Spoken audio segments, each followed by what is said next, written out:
My name's Ethan Carter, 40 years old, and I'm just a regular guy from Ohio who thought he had life figured out. That all changed on a crisp Tuesday morning in March 2025. I woke up at 6 o'clock, rolled over to kiss my wife, Marissa, 38, on her cheek while she snored softly, then shuffled to the kitchen to brew some coffee. The house smelled like burnt toast from the night before. My son, Liam, 12, had tried making a snack and nearly torched the place. I chuckled about it then, grabbed my thermos, and headed out to the warehouse where I'd been a supervisor for 9 years. It was a solid job, nothing fancy, just forklifts, inventory, and a paycheck that kept the lights on. I thought that foundation was rock solid. Turns out, it was built on sand. Around 9:30, my boss, Greg, poked his head into the break room where I was sipping coffee and reviewing the day's shipping logs.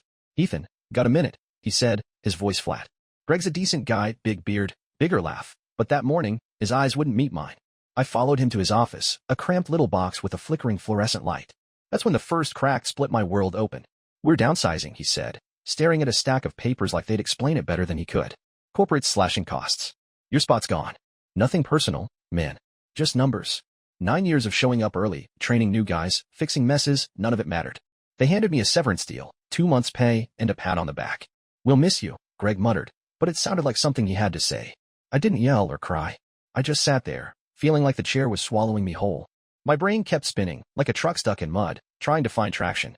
I'd always been the steady one, bills paid, oil changed, little league games on Saturdays. Now what? I shook Greg's hand, grabbed my jacket, and walked out to my beat-up Ford pickup. Sat there in the parking lot for half an hour, staring at the dashboard, the engine off, the cold seeping in. Panic chewed at me, but I shoved it down. I didn't want Marissa to see me broken. We'd been married 14 years, high school sweethearts who made it work through lean times before. I figured we'd get through this too. So, instead of driving home to sulk, I made a plan. I stopped at the grocery store on the way back, Kroger, not some fancy place. Picked up ground beef, spaghetti noodles, and a jar of that sauce Marissa likes. Then I swung by the flower stand near the checkout, grabbed a $20 bunch of daisies, bright yellow, her favorite. I wasn't thinking about the money then, just about showing her we'd be okay.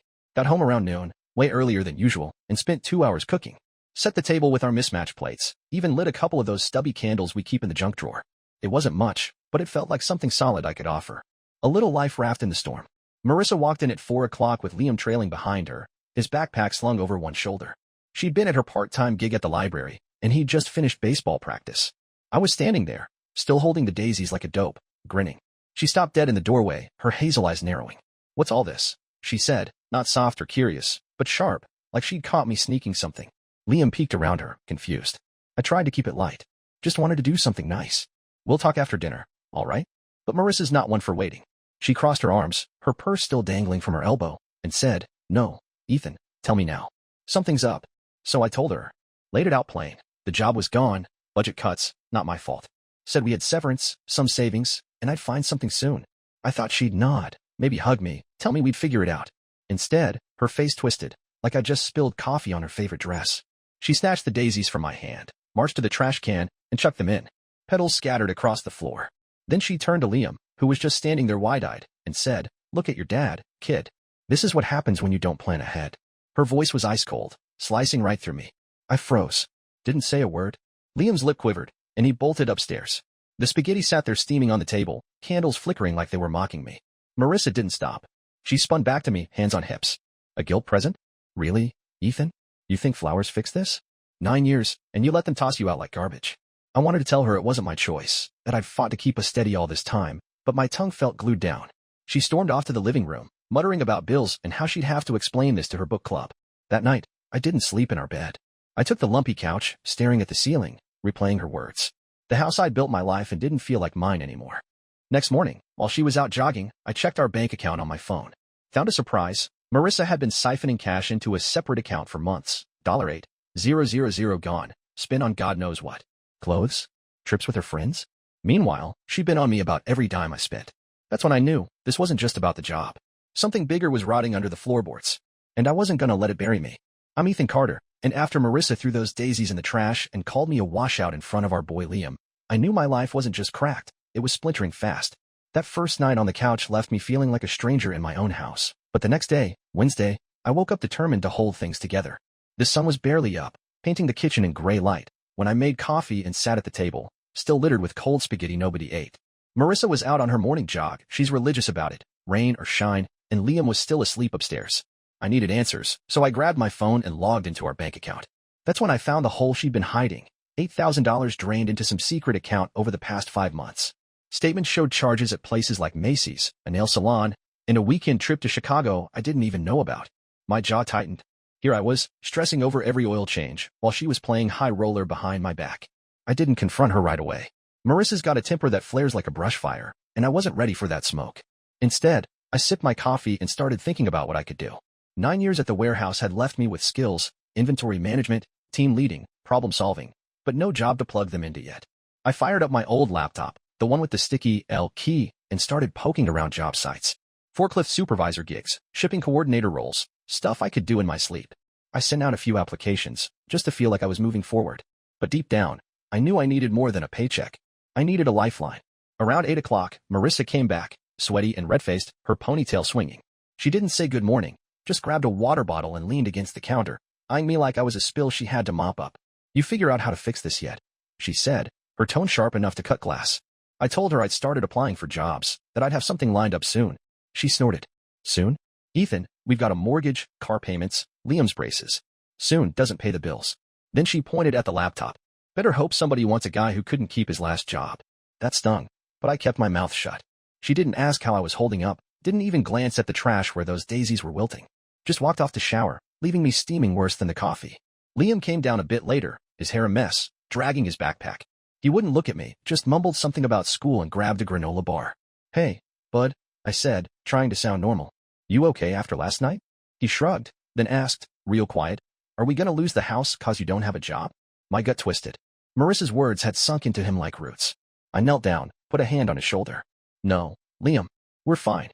I'm gonna take care of us, all right? Losing a job's just a bump, not the end."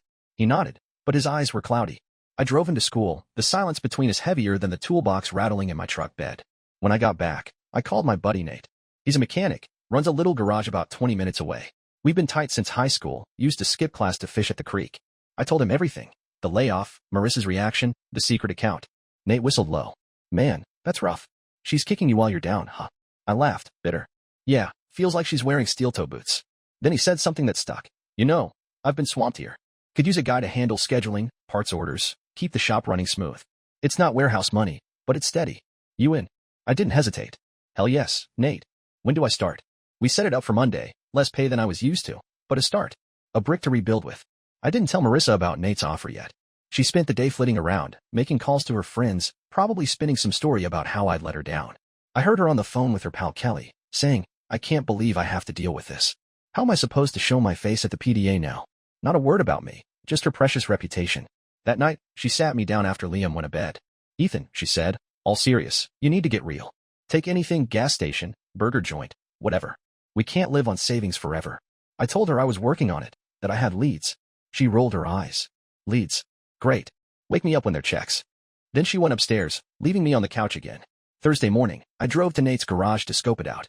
It's a gritty little place, oil stains on the concrete, tools clanging, the smell of grease thick in the air. Nate showed me the desk I'd work from, a beat-up metal thing piled with invoices. "You'll keep us straight," he said, clapping my shoulder. "And hey, if it grows, maybe we split the profits down the line." It wasn't glamorous, but it felt honest. Something I could grip onto. On the way home, I stopped at the hardware store, bought a cheap notebook, and started jotting down a plan. Take Nate's job, build up cash, figure out what Marissa was hiding with that $8,000. I wasn't just going to patch the cracks, I was going to shore up my own walls. When I got back, Marissa was on the porch, scrolling her phone. She looked up, smirked. "Out job hunting, I hope?" I nodded, kept it vague. "Yeah, making progress." She didn't push, just went back to her screen. That's when I noticed the new purse slung over her chair, leather, shiny, expensive. My blood boiled, but I swallowed it. She didn't know it yet, but I was already laying the groundwork to climb out of this mess. And I wasn't doing it for her approval anymore. I'm Ethan Carter, and by the end of that first week after losing my warehouse job, I was starting to see the shape of something new rising out of the mess. It wasn't pretty yet, just a rough outline, but it was mine. Thursday night, after scoping out Nate's garage and spotting that fancy new purse Marissa had no business buying, I decided I wasn't gonna let her drag me under. I slept on the couch again, the springs poking my back, but my mind was buzzing too loud to care. I had a job lined up with Nate starting Monday, and that was a lifeline I could cling to. But I knew it'd take more than a paycheck to fix what was breaking. Friday morning, I was up before the sun, brewing coffee in the quiet kitchen. Marissa stumbled down around 7 o'clock, still in her yoga pants from the day before, her hair pulled back messy. She didn't say much, just grabbed a mug and stared out the window like I wasn't even there. I broke the silence. I've got a lead on something solid. Starts soon. She turned, one eyebrow up. Oh yeah? What's it pay? I shrugged. Enough to keep us going while I figure the rest out. She huffed, like that wasn't good enough, and said, well, don't expect me to cheer until it's real. Liam's got a field trip next month, and I'm not telling him he can't go cause his dad's a charity case. Then she walked off, leaving her coffee half-drunk on the counter. That jab hit hard, but I let it slide. I had bigger fish to fry. Liam came down a bit later, dressed for school, his sneakers untied. He looked at me, hesitant, and asked, Dad, are you going to be okay without your job? Marissa's poison was still working on him, and it made my chest ache. I sat him down at the table, pushed the cold spaghetti aside, and said, listen, bud, I've already got something new cooking. It's not the warehouse, but it's good work. We're not falling apart, okay? You don't need to worry. He chewed his lip, then nodded slow. Mom says we might have to move if you don't fix this. I forced a smile. Mom's just scared. I've got it handled. Dropping him at school that day, I watched him shuffle off with his backpack, and I swore I'd prove it to him, not her. That afternoon, while Marissa was out at some lunch thing with her friend Tara, I dug deeper into our money situation. Sat at the kitchen table with my notebook and laptop, piecing it together like a puzzle with half the pieces missing. That secret account wasn't the only surprise. I found an email receipt buried in her inbox. She'd left it open on the laptop once, and I wasn't above snooping now. She dropped $1,200 on a spa day last month, right around when she started nagging me about fixing the leaky garage roof. The math didn't add up. We were barely afloat, and she was living like we had a money tree out back. I wrote it all down, every date and dollar, cause something told me I'd need proof later. I called Nate again, needing to hear something solid. You still good for Monday? I asked. He laughed. Ethan, I'm counting on you, man. Shop's a mess without somebody keeping the books straight. We're gonna make this work. That lifted me a little. Nate's not one for big promises. He's a nuts and bolts guy, but I could hear he meant it. I spent the rest of the day sketching out a budget in my notebook. Severance, savings, Nate's pay. It'd be tight, but I could stretch it if I cut corners. Marissa wouldn't like that, though she'd sooner sell my truck than skip her lattes. When she got home, she breezed in with Tara, both of them laughing loud about something. Tara's all right, married to a plumber, always got a tan from their Florida trips, but she's got Marissa's knack for spinning what she doesn't have. They stopped short when they saw me at the table, papers spread out. What's this, Ethan? Playing accountant now? Marissa said, smirking. Tara giggled. I kept my voice even. Just sorting things out. We've got to be smart with money till I'm back on my feet. Marissa's smirk faded. Smart? You mean cheap? Don't expect me to live like a pauper cause you screwed up. Tara shifted, awkward, and said she'd better go. After she left, Marissa lit into me. You're embarrassing me already. Tara thinks we're broke now. Thanks to you. I pointed at the purse on the counter. That new bag says otherwise. Her face went red, but she didn't answer, just stormed upstairs. Saturday, I took Liam to his baseball game. The fresh air felt good, and watching him hustle on the field reminded me why I was fighting. Afterward, we grabbed burgers at the diner down the road. He loosened up over fries, talking about school and some kid who'd pranked the teacher with a Hope Glen cushion. I laughed harder than I had all week. You're a good kid, Liam, I said. He grinned, ketchup on his chin. You're a good dad. That hit me square in the heart. Driving home, I decided I'd tell Marissa about Nate's job that night, test the waters, see if she'd ease up. She was on the couch when we got back, scrolling her phone, a glass of wine in hand. Liam ran upstairs, and I sat across from her. Got a job starting Monday, I said. Nate's garage. It's steady. She didn't look up. A garage? What? You're a grease monkey now. That's a step down, Ethan. I clenched my fists but kept calm. It's work. Keeps us going. She finally met my eyes, cold as winter. Keeps you going, maybe. I didn't marry a guy who'd settle for scraps. Then she stood, wine sloshing, and said, figure out how to do better, or don't expect me to stick around. She walked off, leaving me there, the room quiet except for the hum of the fridge. That night, I lay on the couch, staring at the ceiling fan spinning lazy circles. Marissa's words echoed, but they didn't break me. I had Nate's gig, a plan taking shape, and Liam counting on me. She could tear me down all she wanted. I was already building something new. Sunday'd be a test, but I was ready to start stacking stones, one by one. I'm Ethan Carter, and by Sunday morning, I was feeling like a man standing on a bridge that's starting to sway. Marissa's words from the night before, don't expect me to stick around, kept rattling in my head, but I wasn't ready to let her push me off the edge. I got up early, made coffee, and sat on the porch with my notebook, the air cool and sharp. The neighborhood was quiet except for a dog barking a few houses down. I scribbled out my next steps, start at Nate's garage tomorrow, keep tracking Marissa's spending, talk to Liam about what's real. I wasn't just patching holes anymore. I was pouring a new slab to stand on. Marissa came out around 9 o'clock, dressed for church, her purse, that damn new one, swinging on her arm. She stopped when she saw me, her lips tight. You coming? She asked, like it was a dare. I hadn't been to church in months. Work always got in the way, but I nodded. Yeah, for Liam. She didn't say anything, just turned and yelled upstairs for him to hurry. In the car, Liam sat in the back, fiddling with his tie, while Marissa drove, her silence loud as a siren. At the service, she smiled and chatted with folks like everything was fine, but I caught her glancing at me, sizing me up. I shook hands, kept my head high, and told Pastor Jim I'd landed a new gig. God provides, he said, clapping my shoulder. I hoped he was right. Afterward, we stopped for donuts, Liam's favorite Sunday treat. He grinned over a chocolate glaze, and I asked him how he was holding up. Okay, I guessed, he said. Mom's mad a lot, though. I nodded. She's stressed, but I'm starting work tomorrow, and things will settle down. He looked relieved, and that fueled me more than the coffee. Back home, Marissa cornered me in the kitchen while Liam played video games upstairs. So, this garage thing, she said, arms crossed. How long till you're making real money again? I told her it'd take time, that it was a start. She laughed, short and bitter. A start. Great. I'm not waiting forever, Ethan. Figure it out, or I'm figuring it out without you. She grabbed her phone and walked off, leaving me with the sink full of dishes. Monday morning, I was at Nate's garage by 7 o'clock, toolbox in hand. The place was alive, wrenches clanking, a radio blaring country tunes. Nate tossed me a clipboard. Parts orders, schedules, invoices. You're the brains now, man. I dove in, sorting the chaos, and by noon, I had a system going. It felt good, honest work, something I could control. Nate grinned at me over lunch, a couple of subs from the deli across the street. Told you, Ethan. You're a natural. I smiled, but my mind was half on Marissa. That night, I got home late, had to finish some paperwork, and found her on the couch, a glass of wine in hand, the TV flickering. Long day at the grease pit, she said, not looking up. I told her it went well, that I was making it work. She shrugged. Hope it's enough, 'cause I'm not cutting back for you. Tuesday, I found more dirt. Checked the bank again while she was at the library, and saw she'd pulled $2,000 from our joint savings the day before. No explanation, just gone. I called the bank. Turns out she'd opened a credit card I didn't know about, too, with a $3,000 limit already half spent. My hands shook as I wrote it down. That night, I asked her about it, calm as I could. Where's the money going, Marissa? She glared at me. None of your business. I'm keeping us afloat while you play mechanic. I pointed out the numbers didn't lie, she was sinking us. She threw her wine glass at the wall, shattering it. You don't get to judge me, she yelled, storming upstairs. Liam peeked out of his room, scared. I cleaned up the glass, told him it was okay, but it wasn't. Wednesday, I took a half day at the garage and met with a guy I found online, a financial advisor named Tom. Gray hair, quiet voice, office smelled like old books. I laid out everything, my severance, Nate's pay, Marissa's spending. Tom frowned at the papers. You're in a bind, Ethan, but not sunk yet. She's digging a hole, though. You need to protect what's yours. He suggested a separate account, tracking every cent, maybe even a lawyer if it got worse. I left with a plan and a knot in my stomach. That night, Marissa was out with Tara, so I set up a new bank account online, moved half the remaining savings, $4,000, into it. Felt like stealing, but it was mine too. Thursday, Liam came home with a note from school. He'd gotten in a fight, punched some kid who called me a loser. My heart sank. I sat him down, told him I was proud he stood up for me, but fighting wasn't the way. I'm not a loser, Liam. I'm building something. You'll see. He hugged me, and I held on tight. Marissa got home late, tipsy, and didn't ask about Liam's black eye.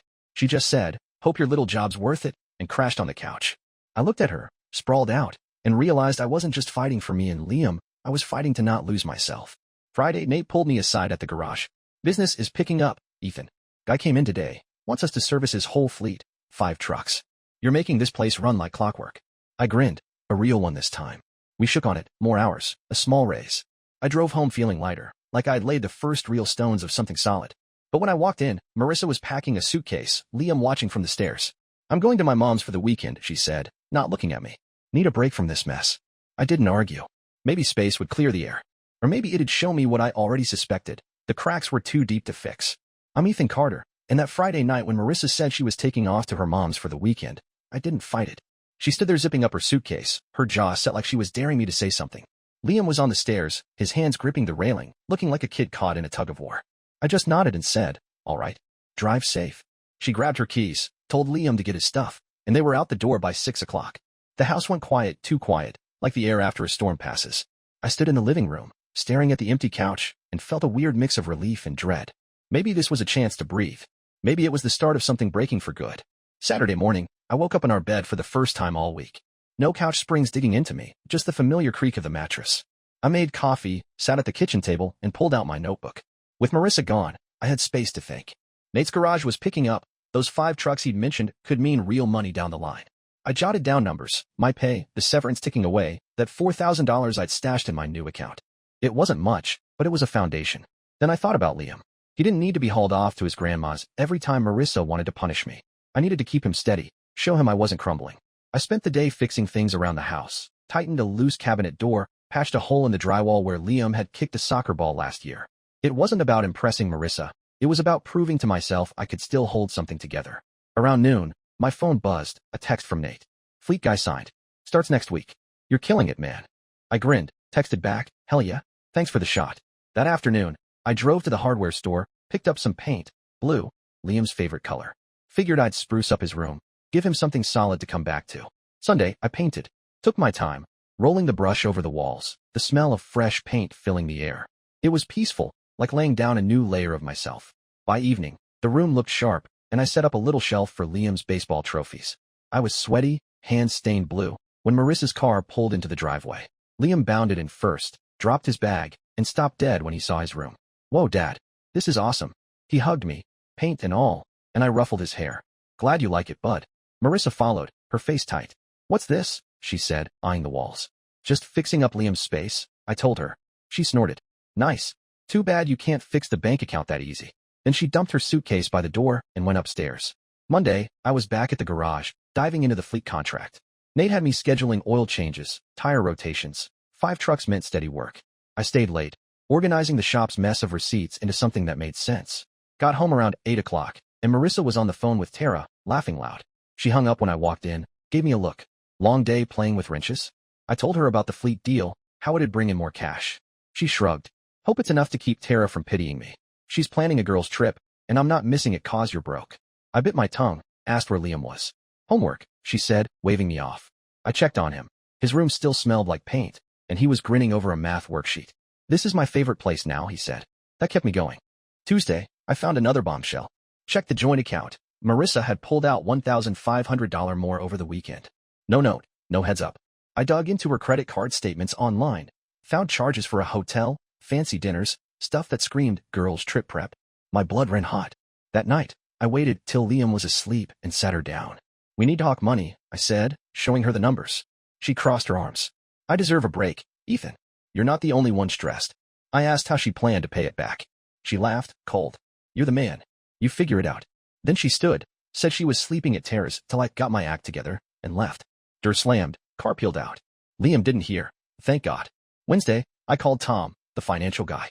Told him everything, Marissa's spending, her walking out. He sighed. Ethan, she's bleeding you dry. Open a new account for your pay, lock down what's left, and get a lawyer. This ain't fixing itself.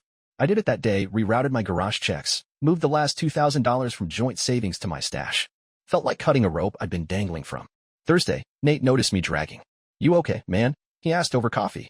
I spilled it all, Marissa, the money, Liam caught in the middle. He shook his head. She's playing you. You've got this gig, a good kid. Don't let her take that. He was right. I wasn't just shifting loads at the garage, I was shifting my whole damn life. Friday, Marissa came back, all smiles like nothing happened. Miss me, she said, tossing her keys on the counter. I didn't bite. We need to talk serious, I told her. She rolled her eyes. What now, Ethan? I laid it out, her spending, my new account, how I was done bleeding for her trips. Her face went hard. You're cutting me off? After everything I put up with. She stormed around, yelling about loyalty, how I'd ruined her life. Liam came downstairs, eyes wide. I sent him to his room, told her to calm down. She didn't. I'm not living like this, she snapped, grabbing her purse. I'll figure out my own way. She left again, tires squealing. I stood there, the house quiet again, and realized I wasn't scared anymore. I was ready to carry what mattered, me and Liam, and let the rest fall. I'm Ethan Carter, and when Marissa peeled out of the driveway that Friday night, yelling about figuring her own way, something shifted in me. It wasn't just the quiet that settled over the house, it was a feeling, like the dust clearing after a wreck. I wasn't chasing her anymore. I went upstairs, checked on Liam. He was in his blue room, sitting on the bed, clutching a baseball. Is Mom coming back? He asked, voice small. I sat next to him, put an arm around his shoulders. She'll be back for you, but me and her, we're sorting some stuff out. You're my priority, okay? He nodded, leaned into me. I stayed till he fell asleep, the weight of him against my side keeping me grounded. Saturday morning, I woke up to a text from Marissa, staying at Terrace. Don't call. Short, cold, like a note you'd leave on a fridge. I didn't reply. Instead, I made pancakes, lumpy ones, but Liam didn't care. We ate at the table, syrup dripping everywhere, and he laughed when I got some in my beard. You're a mess, Dad, he said, grinning. Yeah, but I'm your mess, I shot back. After, we drove to the park, tossed a ball around, till our arms ached. The sun was high, the grass still damp from morning dew, and for a few hours, it was just us. No Marissa, no money fights, just me and my boy. Driving home, he asked, can we do this more? I smiled. Every chance we get. That afternoon, I called Nate. Told him Marissa was out, that I was holding the fort. He didn't sugarcoat it. Good riddance, man. She's been dragging you down. Focus on the garage, on Liam. We've got something real here. He was right. The fleet deal was humming, and 2 more clients had called that week. I spent the evening in my notebook, mapping it out. Garage pay, savings, a plan to get Liam through school without Marissa's chaos. I wasn't rich, but I was steady. That night, I slept in our bed again, windows open, the cool air washing over me. No couch, no guilt, just a man figuring his next step. Sunday, Marissa texted again. Need to talk. Coming over. She showed up around noon, no suitcase this time, just her purse and a fake smile. Liam was out back kicking a ball, so we sat in the kitchen. I overreacted, she said, hands folded like she'd rehearsed it. Let's work this out, Ethan. For Liam. I leaned back, looked at her hard. Work what out? You've been spinning us into a hole, walking out when it gets tough. I'm done carrying that. Her smile cracked. I was stressed, okay? Tara says I should have supported you more. I laughed, dry. Tara's not the one throwing cash at hotels while I'm scraping by. She flinched, then tried sweet. I'll cut back. We can fix this. I shook my head. You don't get it, Marissa. I'm not broken. I've got a job, a kid who needs me. You're the one who's got to fix something. She didn't like that. Stood up fast, chair scraping. You're throwing away 14 years because I spent a little? Fine. I'll take Liam. The house. You'll have nothing. I stayed calm. Try it. I've got every receipt, every withdrawal. Tom says I'm solid. Her eyes narrowed. Tom, the advisor, was news to her. You're planning this? You snake. She stormed out, slamming the door. Liam ran in, worried. I hugged him. Just a loud talk, bud. We're good. But I knew she'd fight dirty. That night, I called a lawyer. Mike, a guy Nate knew. Left a message, said I needed advice fast. Monday, I threw myself into the garage. The fleet trucks rolled in, and I kept everything tight. Orders, schedules, payments.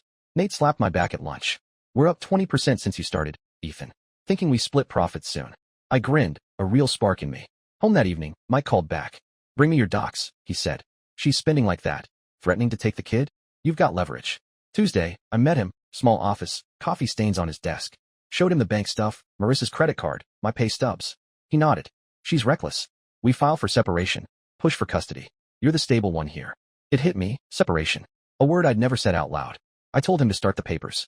Wednesday, Marissa showed up unannounced, banging on the door while Liam was at school.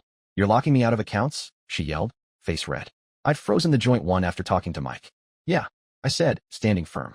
You're not drowning us. She cursed me out, said she'd ruin me, then left. Thursday, Mike served her papers at Tara's, separation, joint custody request, financial split. She called me that night, screaming. You'll regret this, Ethan.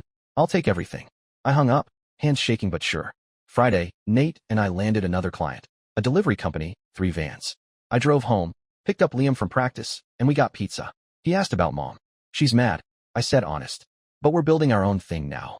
He nodded, trusting me. Saturday, I took Liam to the garage, showed him the trucks, let him sit in one. He laughed, said, this is cool, Dad. That night, Marissa's text started. Anger, then begging. I messed up. Come back. I didn't answer. Sunday, I signed a lease on a small rental house, 2 bedrooms, near Liam's school. Told him we'd move soon, make it ours. He hugged me tight. I wasn't running. I was breaking ground on something new, and Marissa couldn't touch it. I'm Ethan Carter, and by the time I signed that lease on the little rental house, I felt like a man who'd climbed out of a ditch and found solid ground. It was Sunday evening, and Liam was in his blue room, packing his baseball gear into a box, excited about the move. I told him we'd be out of the old place by next weekend. Just me and him, a fresh start. Marissa's texts kept coming all day, first mad, then pleading, then quiet. I didn't reply. I'd said what I needed to through Mike's papers. The house was still hers for now, but I wasn't looking back. I was building something stronger. Monday morning, I dropped Liam at school and headed to the garage. Nate met me with a grin and a stack of invoices. Delivery vans are in, Ethan. You're running this show like a pro.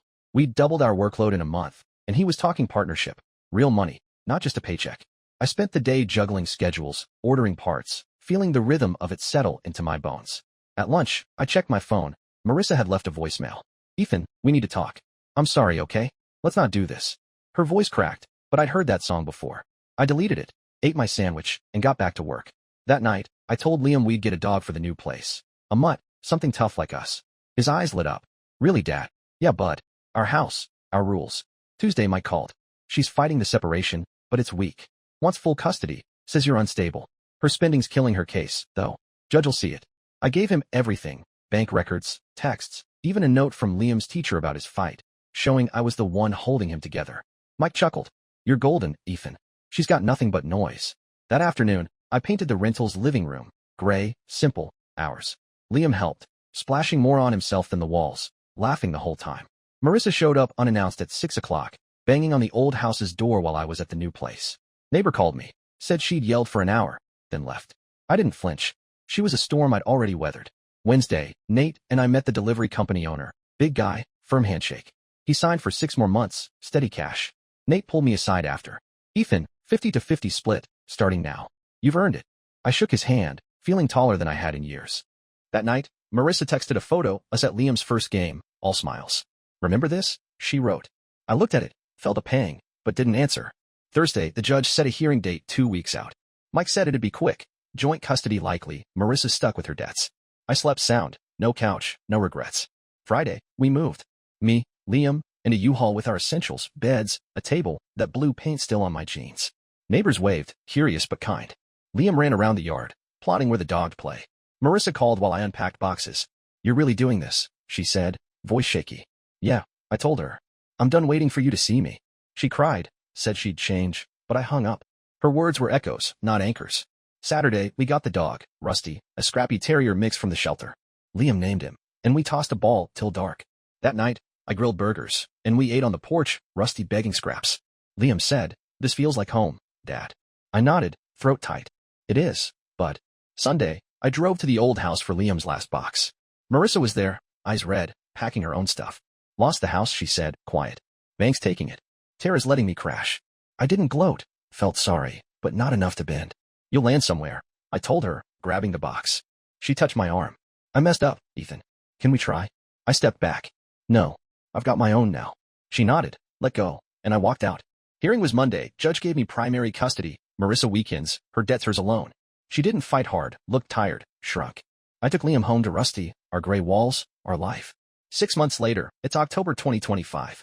Garage is thriving. Nate and I bought a second bay, hired a kid to help. Liam's 13, pitching for his team, Rusty chewing every shoe we own. Marissa's in an apartment, working retail, texting Liam more than me. I'm dating a nurse, Jen, quiet and kind. Nothing big yet, just coffee and laughs. Yesterday, Liam's birthday, we had a cookout at the rental. Marissa came, civil, brought a cake. We took a photo, me, her, Liam, Rusty photobombed. She pulled me aside after. You're doing good, Ethan. I see it now. I shrugged. Had to. She smiled, faint, and left. I watched Liam and Rusty chase each other, Jen pouring lemonade, the sun dipping low.